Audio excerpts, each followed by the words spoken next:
cherchons beaucoup plus à nous honorer, à trouver la place qu'il nous faut. Voilà. Dans cet aspect, je peux prendre moi le conflit qui existe actuellement entre le père et le fils dans l'église. De votre côté, quelle analyse se faire? Bon, en fait, d'abord, je dirais merci à la chaîne et de nous avoir réussi. Que Dieu vous bénisse. Merci. Et le Seigneur continue à vous donner encore des forces pour exposer de telles histoires. Merci. Pour le bien de toutes les bien-aimés. Je dirais, aujourd'hui, là, il y a beaucoup de réalités. Et ces réalités ne sont pas juste des manœuvres impressionnantes, non. C'est une réalité qui travaille par rapport aussi à la prophétie, à l'accomplissement prophétique. Donc, ce ne sont pas des choses au hasard. Christ l'a prophétisé. Daniel en avait parlé, dans Daniel 7, Daniel a parlé.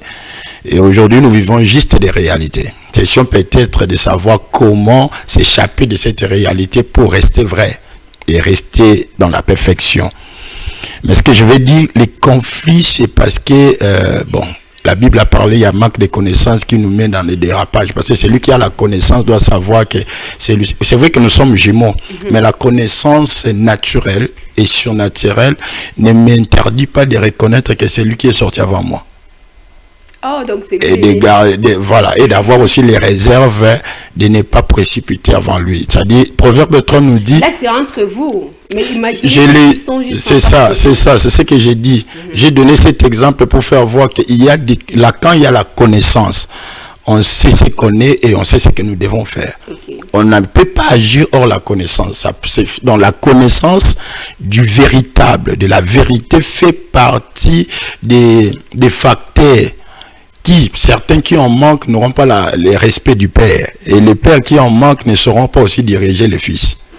Vous voyez? Le problème, c'est que chacun doit se remettre à sa place. C'est la grâce qui pose problème. En fait, que j'arrive, franchement. C'est la grâce, c'est la gestion de la grâce qui pose problème, qui crée le conflit entre père et fils. Ben, en fait, ce n'est pas problème de la grâce parce que la grâce ne vient pas de l'homme. La grâce vient de Dieu. Personne ne peut... Peut-être ce sont les pères qui ont du mal à reconnaître au moins la grâce qui se trouve au moins. Et si aussi les fils ne sont pas humbles devant les pères. Je peux ouvrir le chrétien pour lire quelque part dans 1 Pierre, je crois. L'Écriture nous parle d'une chose, d'une réalité qui peut résoudre cette question. Voilà. Je suis dans 1 Pierre, chapitre 5. Dieu nous parle d'une chose très importante. Il dit, il donne un conseil, c'est l'apôtre Pierre qui parle de ça. Il dit, dans 1 Pierre chapitre 5, je suis dans le verset 4, on peut descendre. Il dit, et lorsque le souverain pasteur paraîtra, vous obtiendrez la couronne incorruptible de la gloire. De même, vous qui êtes jeunes, soyez soumis aux anciens, et tous, dans vos rapports mutuels, revêtez-vous d'humilité, car Dieu résiste aux orgueilleux, mais il fait grâce aux humbles. Humiliez-vous donc sous la main puissante de Dieu, afin qu'il vous élève au temps convenable. Et déchargez-vous sur lui de tous vos soucis, car lui-même prend soin de vous. Soyez sobre, veillez, votre adversaire, le diable, rôde comme un lion, cherchant qu'il dévorera. J'appuie le révérend, le prophète lévitique, où il a dit que c'est le diable qui est à la base. Et le diable nous anime dans l'orgueil, de part et d'autre. Il n'y a pas de fumée sans feu. C'est ce que j'ai dit, l'orgueil. L'orgueil. Vous allez voir que l'apôtre insiste sur l'humilité. Le souverain pasteur paraîtra, c'est Christ. Il paraîtra, mais il y a des âges, non? Il y a des âges. Les anciens ont leur âge. Ceux qui viennent comme des jeunes aussi s'excèdent selon les âges. Il y a les jeunes d'aujourd'hui deviendront les anciens du demain. Vous voyez, le problème, c'est que nous devons maintenant lutter sur ce qu'on nous a soufflé dans les ténèbres, l'orgueil. L'orgueil est la base des conflits. Personne ne peut se soumettre à l'ordre, à l'hiérarchie. Nos pères restent nos pères. Et les pères dans leur tout, ils ne peuvent pas tourner les dos pour dire ces enfants ici sont orgueilleux, alors on ne va plus les conduire. Ils doivent rester souverains pasteurs, à l'exemple de Christ. Moi, je pense que l'orgueil est parmi des facteurs que le diable a insufflé à l'église pour qu'il y ait conflit entre les pères et les fils selon des grâces. Merci beaucoup pour ne pas monopoliser aussi la parole avec vous. Donc, avant de céder votre micro, nous parlons au moins des imperfections. Oui. ministériel au sein de l'Église, surtout en République démocratique du Congo. Oui, oui. On va beaucoup plus étudier notre thématique dans la ville-province de Kinshasa pour ne pas toucher aussi toutes les teintes. En fait, Ah oui, c'est c'est tellement ça, vaste. c'est ça, C'est un ouais. livre qu'on ne saura pas tout décrire, soit tout lire à un seul jour. Si. Lorsque nous parlons, moi, des imperfections, ça vous de fois le quoi? En fait, les imperfections, des fois, les défauts qui rendent faible aujourd'hui la force de l'Église. Il y a des histoires, il y a des réalités, il y a des pratiques que nous exposons aujourd'hui à l'Église qui rend faible notre foi. La foi de certains, de plusieurs chrétiens aussi. Entre autres, hein, Et entre les prophètes, les prophétiques.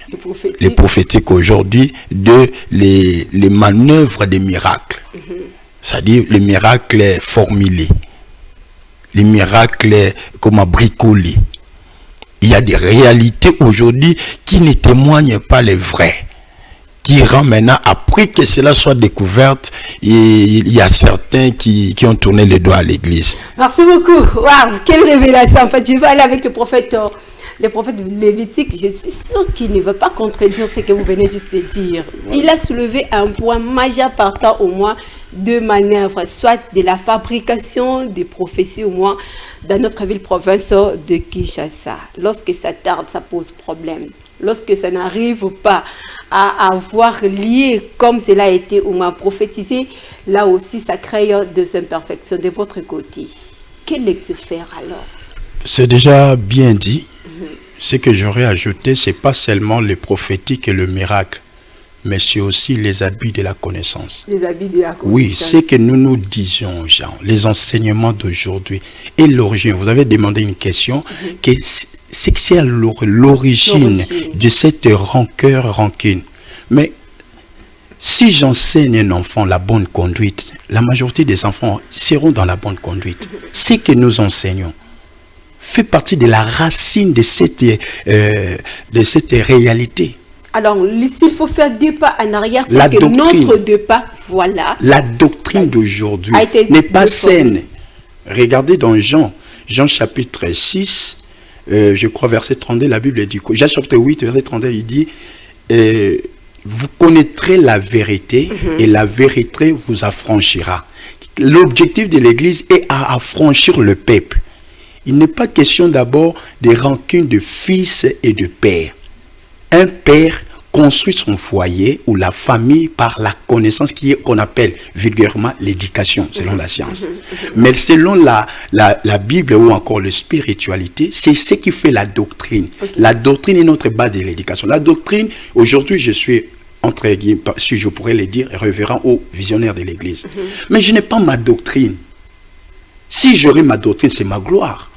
La doctrine vient de Dieu. La doctrine est de Jésus. Jésus dit, il dit, ma doctrine n'est pas de moi, mais de celui qui m'a envoyé. Mais c'est le contraire, c'est que nous vivons actuellement. Mais donc chaque église a sa doctrine. Lorsque c'est vous ça, cherchez au moins à découvrir aussi une doctrine, ce n'est pas une doctrine. C'est pourquoi alors il n'y a pas de Dieu créateur, il n'y a que de Dieu homme là. C'est eux qui devient de Dieu des églises. Ce n'est pas, vous allez voir, celui qui a plus de gloire, c'est là qui ont plus de gloire, ce n'est pas Dieu créateur. Pourquoi? Parce que la doctrine qu'on enseigne, qui baptise nos visions soi-disant, ou les ministères qu'on parle, n'est pas vrai de Dieu. C'est l'habit de l'autorité, croyez-vous? Mais si, c'est l'habit de l'autorité de Jésus. Jésus n'est pas honoré. Il n'est pas honoré parce que sa doctrine n'est pas acquise, n'est pas enseignée, n'est pas révélée. La Bible dit quoi? Ma doctrine, la doctrine, Jésus même devant les pharisiens, il dit, cette doctrine que je vous enseigne là, que vous vous doutiez de ça, ne vient pas de moi. Le miracle ne vient pas de moi. Il parvient à dire, ces peuples-là que vous voyez venir vers moi, ce n'est pas moi qui les appelle, ce n'est pas n'importe, c'est l'esprit du Père qui les attire vers moi. Alors, s'il faut toucher au moins le matérialisme, parce que là, on ne peut pas le mettre au moins de côté. S'il faut toucher aussi l'épuisement émotionnel, là aussi, on ne peut pas mettre de côté au moins de votre côté. Quelle symbiose faut-il faire? Comment séparez-vous cela? Bon, le problème de base dans ces points, c'est que c'est le problème du récepteur et du donneur. Ok. Vous voyez? Quand un donneur n'est pas digne, même si un récepteur serait digne, il sera affecté. Parce que c'est le faux qui change la nature du vrai. Vous voyez, le diable était un motivateur du péché, mais il n'était pas l'acteur du péché. Celui qui était acteur pour que le péché soit visible, c'est l'homme. Okay. Donc, ce que je pourrais dire dans cette réalité, c'est que le problème de base, c'est que l'Église, ceux qui se disent, nous qui sommes, entre guillemets, des premiers à entendre Dieu pour recevoir son appel, et que nous parvenons avec beaucoup de courage et d'audace d'être devant les gens, de dire que je suis prophète, je suis qui, nous devons nous revenir à la réalité qu'il faut pour réparer les restes. Voilà, pour réparer le reste. Je crois bien que de votre côté, vous reconnaissez ça comme étant une faiblesse, j'espère. Le matérialisme, les émotions, lorsque vous êtes animé devant les fidèles, partant en fait, j'ai fait la démonstration prophétique, c'est vous qui avez au moins évoqué cette situation. Bon, en fait, le matérialisme, ça fait partie des défauts lorsque cela est mal exploité, mal appliqué. Sinon, quand vous lisez la Bible, il y a eu aussi ce genre de réalité, mais qui a été cadré. Les prophéties, la démonstration prophétique n'a pas commencé par nous aujourd'hui. C'est depuis. Mais seulement il faut savoir quelles sont les dimensions des choses que nous exploitons, dans quel temps est-ce que ça vient de Dieu ou c'est monté par nous-mêmes. Je suis prophète, je ne peux pas m'élever, te donner un message par rapport à mes propres intuitions. Aujourd'hui, je peux éclaircir quelque chose. Okay. Tous ceux qui prophétisent ne sont pas prophètes. Il y a les porteurs des dons, de la prophétie, c'est-à-dire les dons du Saint-Esprit comme prophétie, qui peut être répandue sur tout le monde, selon même que Joël 2 l'a bien détaillé ou révélé.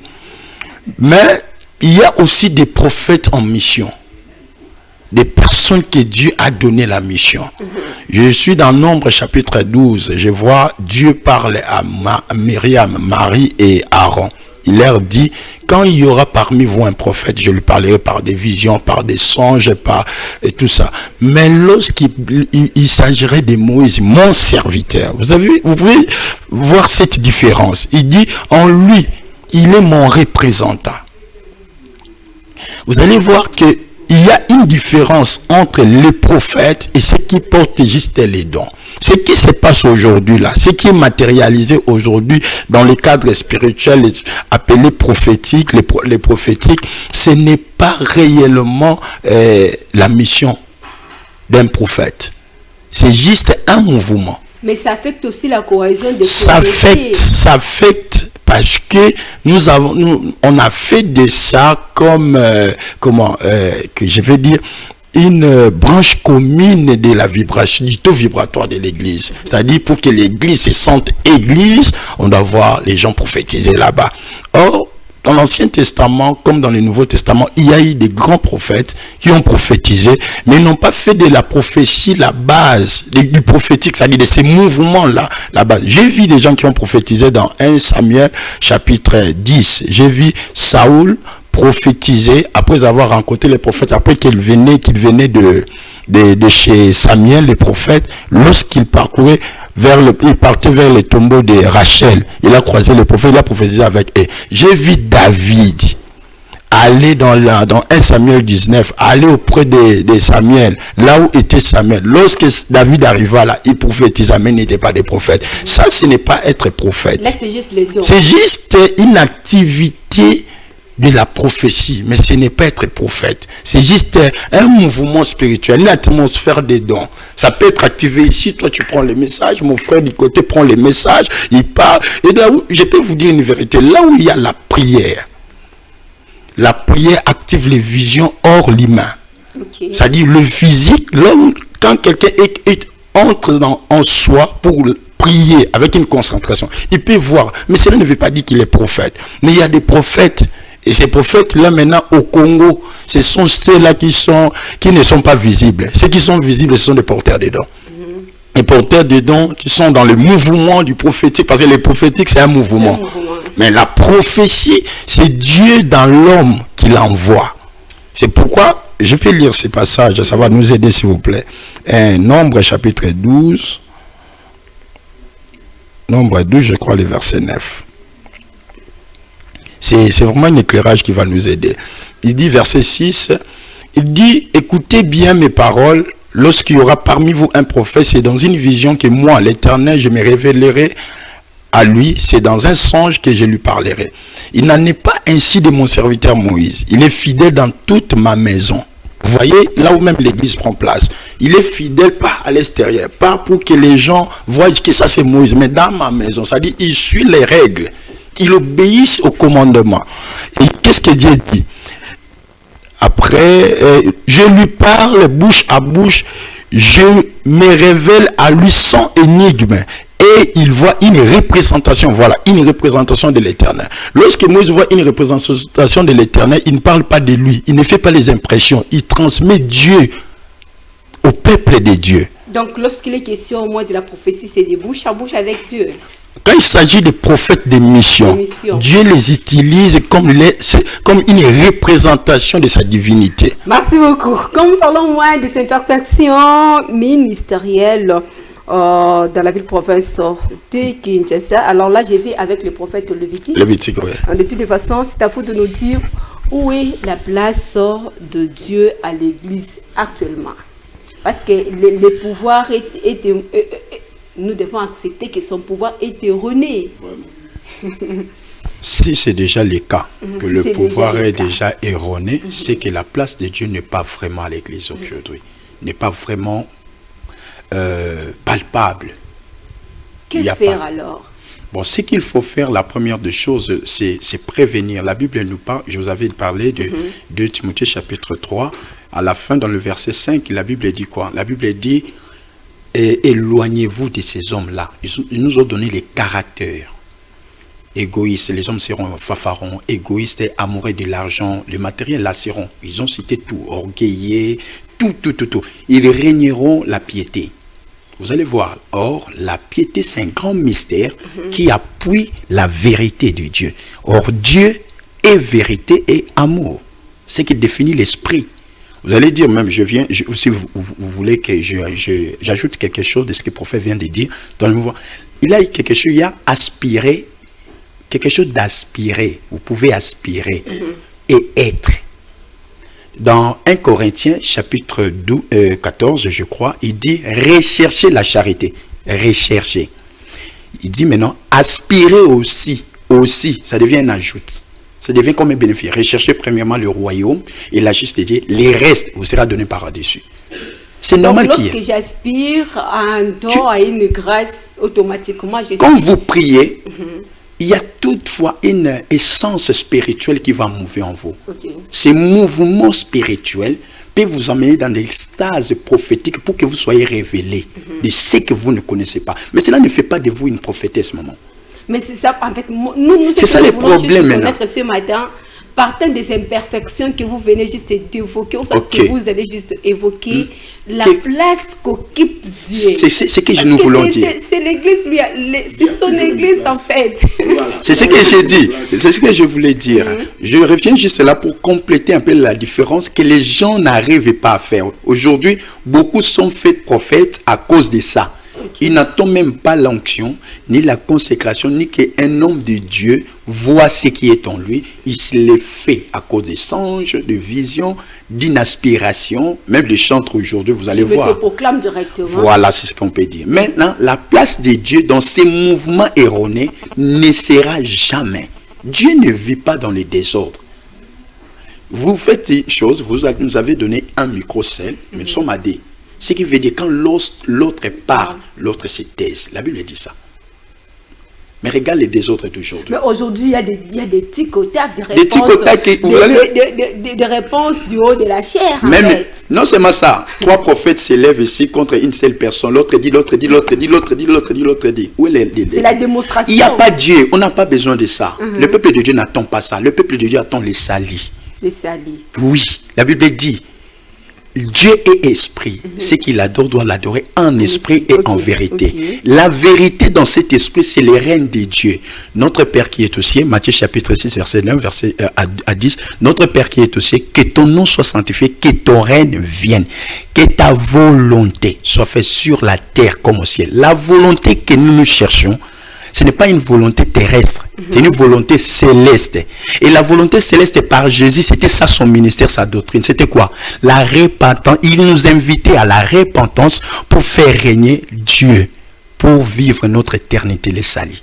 Avant que vous passiez juste votre micro, je vais créer ça en polémique. Ce n'est pas vraiment en fait de ma faute, mais partant de se dire qu'est ta volonté.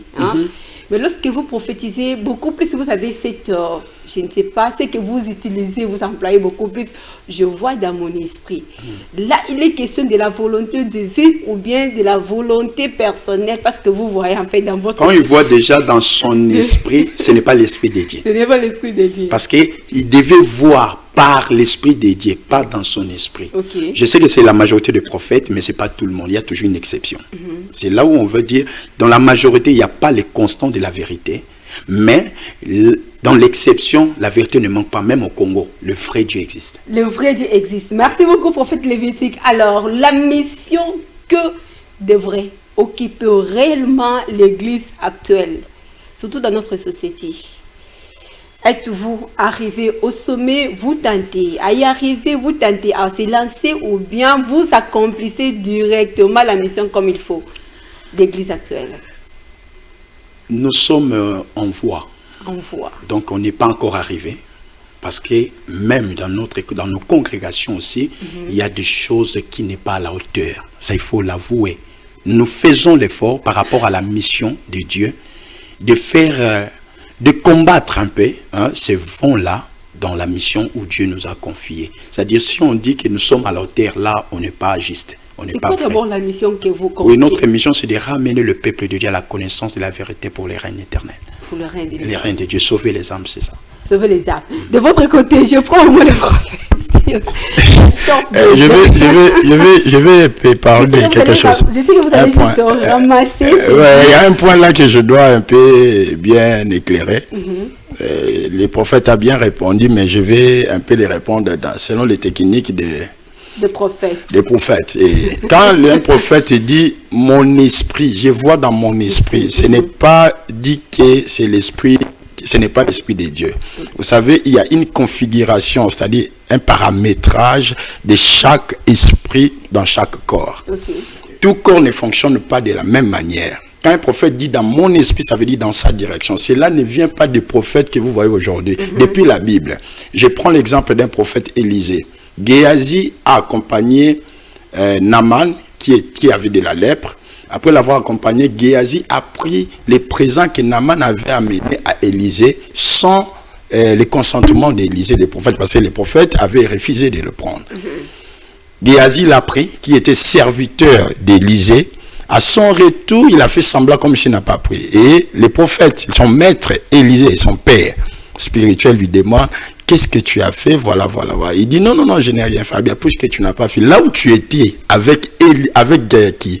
avec Naaman, quand tu prenais des présents, mon esprit, moi je n'étais pas là, mais mon esprit était là. Ça veut dire l'esprit de Dieu qui travaille avec moi était présent, quand même que mon corps n'était pas là, et cet esprit est venu plus vite que toi pour m'informer ce que tu faisais. C'est ce qui fait maintenant, quand on dit mon esprit, c'est la direction de l'esprit qui est en moi, de l'esprit de Dieu qui est en moi, m'informe sur toi, telle chose. Ce n'est pas démoniaque, ce n'est pas aussi hors le domaine. C'est juste des langages qui expriment que ce n'est pas un corps qui a l'information sur ta vie, mais c'est l'esprit qui habite dans ce corps-là qui a eu l'information pour aider à cet homme qui veut l'exprimer, de le mettre en place. Ça, je peux juste parler de ces choses, parce que vous allez voir dans plusieurs écritures, il y a même dans Philémon, je crois, un jour, l'apôtre Paul qui dit que Dieu vous sanctifie, que l'éternel, que la paix du Seigneur soit avec vous et votre esprit. C'est que l'homme a aussi l'esprit, un esprit à part, qui est en harmonie avec l'Esprit de Dieu. C'est ça. Merci beaucoup. Alors, partons au moins de ce que le prophète Lévitique avait parlé sur la mission. La mission, oui. La mission de l'Église de votre côté. De mon côté, d'une manière générale, Christ a établi tout. La mission de l'Église fait partie de ce que Christ avait confié aux apôtres comme mission. Matthieu chapitre 28, le verset 19 au verset 20, il dit « Allez, faites de toutes les nations les disciples, baptisez-les au nom du Père, Fils, Saint-Esprit, instruisez-leur, enseignez-leur à observer mes commandements et à les pratiquer, je serai avec vous. » Ce que Dieu a envoyé aux apôtres faire, parce que l'Église, comme terme, comme mot, est né de Jésus-Christ lui-même, comme corps du Christ est né de lui-même dans Matthieu chapitre 16, mais l'Église dans son accomplissement, c'est avec les apôtres dans Acte 2. C'est là où est née l'Église. Alors l'Église est née de ce que Dieu avait instauré, Jésus-Christ avait instauré, enseigné aux apôtres à faire aller prêcher la bonne nouvelle, enseigner, guérissez, chasser. Mais là, il faut faire le bilan comme le prophète Lévitique a dit en fait. Le bilan ministériel, c'est ce que l'apôtre nous dit dans Ephésiens chapitre 11. L'Église maintenant, comme des ministères, comme des postes, des fonctions en place pour l'organisation, doit ramener l'ensemble dans l'unité de la foi pour le perfectionnement des saints, c'est-à-dire pour préparer le saint au retour du Seigneur et les salis. Alors, pour en finir avec vous, avant de passer au moi, parce que je vais clôturer avec le prophète Lévitique, je vais commencer avec vous. Non. Voilà, votre message, votre mot d'interpellation, avec vous, je vais directement du côté de l'Église, corps du Christ, à vos pères. S'il faut faire l'effort de pouvoir mettre de côté les imperfections ministérielles pour que l'Église revête son image digne d'éloge. En tout cas, pour vraiment, c'est une bonne question. Je m'incline d'abord devant leur grâce parce que ce sont nos pères. C'est eux qui ont la grâce et ça coule sur nous. Et avec beaucoup d'humilité et le respect devant nos pères, je demande en tant que fils et qui nous aide, qui nous ramène, qui nous encadre encore. La plupart de nous, nous sommes comme des rebelles, hein? On n'est pas vraiment encadrés, qui ne se laissent pas de ce que nous les représentons comme des impressions, comme images, et de se retirer. Le problème, ce n'est pas ils ont un travail. Leur travail, c'est de lutter sur ce que le diable a soufflé à l'Église. Parce que ça salue pas seulement cette génération, mais ça salue toute l'Église, c'est-à-dire les corps du Christ d'une manière générale. Que nos pères, surtout dans notre pays, le Congo, Kinshasa, nous avons des grands-pères, nous avons des papas comme l'apôtre Léopold Mutombo qui ne cesse d'encadrer l'Église. Il y a des grands, il y a vraiment des papas ici.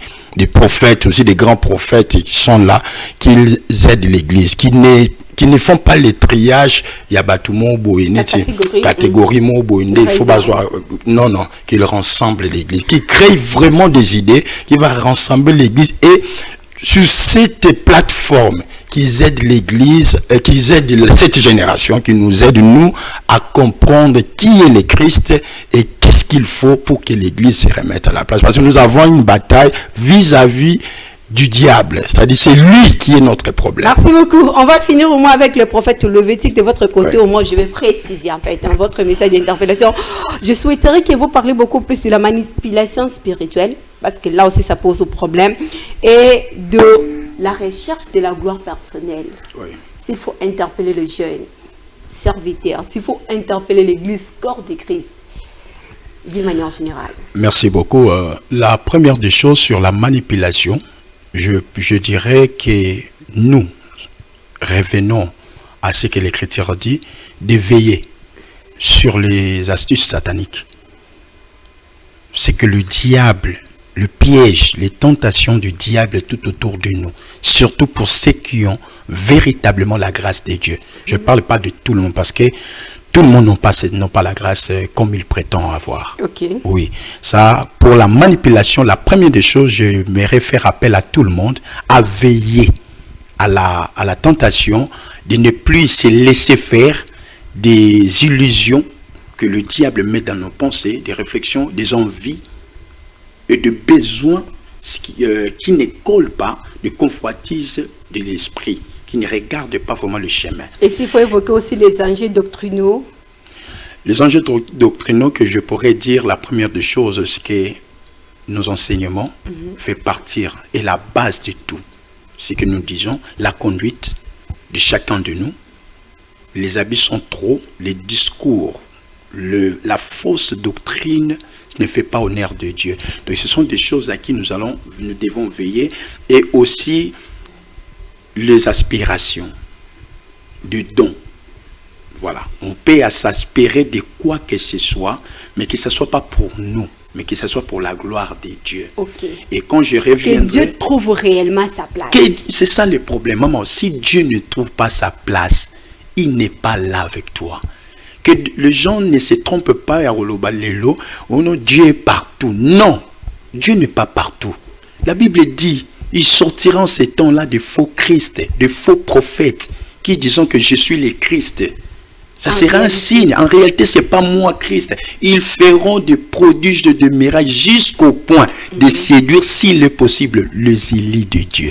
Merci beaucoup. C'était juste une émission 30 minutes pour convaincre. Je ne sais pas, est-ce qu'ils ont convaincu? C'est à vous juste de nous dire, de nous décrire au moins partant de cette émission 30 minutes.